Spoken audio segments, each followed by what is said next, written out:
if we can like look at where dances always began, they always began with people moving together in community and moving their bodies together as a way to make sense of the world or to feel more connected to one another. Dance as an art form, I would say that it is kind of a very universal language. What I love about dance is the freedom of expression.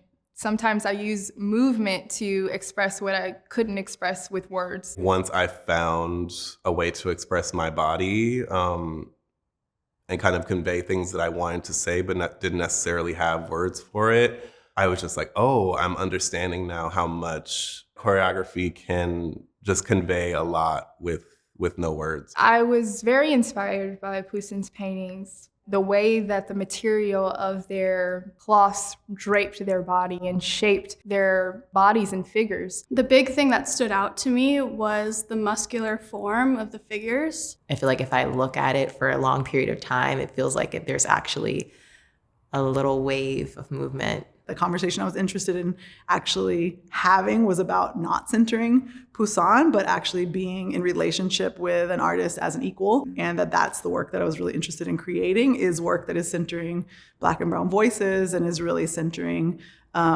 these ideas of women's stories and women's bodies. I would describe this piece in the exhibition as ancestral healing. The depth of community healing, redemption. I would describe our presence in this piece as an arrival. My approach for the choreography and direction for the film was just trying to give life to these people before the moment of trauma, to try and really exemplify that people who have been colonized have had rich histories and cultures prior to moments of capture. In one of his paintings, there is a statue that is missing a limb, and I really saw a disheveled power there because the body still looked strong. It was very muscular shaped. And so I really wanted to bring that out in the movement and show that breakdown of mind, body, power. Dance has the power to do so many things. Using it to alchemize or change the energy of a space, using it to heal, using it to express.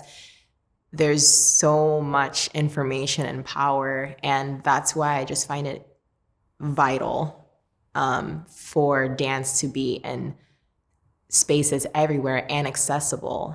I think the making of this piece was an act of resistance and an act of claiming space that had not been able to be claimed in the past. That is the great thing about dance. It's so visceral and it's so expressive. When you see it live, you know, you can watch a performer and she can just like turn her head and you can be like shook. It's not just us in this dance film, in this exhibition. It's all of us. It's those that are not readily seen in these institutions. We're here.